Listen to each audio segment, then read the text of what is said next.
বন্ধুরা, তেঁতুল পাতা সিরিয়াল শেষ হওয়ার আগেই তেঁতুল পাতার খুব জনপ্রিয় একজন অভিনেতা চলে গেলেন স্টার জলসার নতুন সিরিয়াল রানী ভবানীতে। এই ভিডিওতে তোমাদের জানাবো সেই অভিনেতার নাম।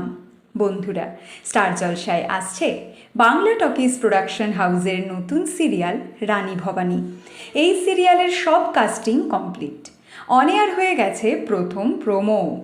এই সিরিয়ালে তোমরা দেখতে পাবে জনপ্রিয় অভিনেতা দেবনাথ চ্যাটার্জিকে, যিনি এই মুহূর্তে রয়েছেন তেঁতুল পাতা সিরিয়ালে ঋষির কাকার চরিত্রে। এই সিরিয়ালেও ওনাকে তোমরা দেখতে পাবে নায়কের মেজ বা ছোট কাকার চরিত্রে। এর আগে বাংলা টকিজ প্রোডাকশন হাউসের কথা সিরিয়ালে উনি ছিলেন কথার মামার চরিত্রে। আবার কয়েক মাস পর ফিরছে এই প্রোডাকশন হাউসের নতুন সিরিয়ালে।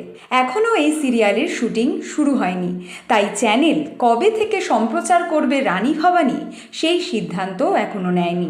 খুব তাড়াতাড়ি এই সিরিয়ালের শুটিং শুরু হবে। বন্ধুরা, এই প্রথমবার জি বাংলার নতুন সিরিয়ালে প্রধান চরিত্রের অফার ফিরিয়ে দিল খুব জনপ্রিয় একজন নায়ক।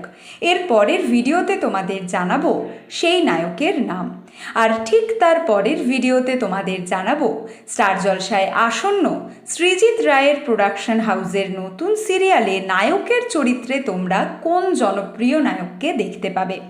বাংলা সিরিয়ালের সমস্ত এক্সক্লুসিভ আপডেট সবার আগে পেতে এক্ষুনি সাবস্ক্রাইব করো আমাদের Tollywood hot news YouTube channel, আর ফলো করো আমাদের Tollywood hot news Facebook page.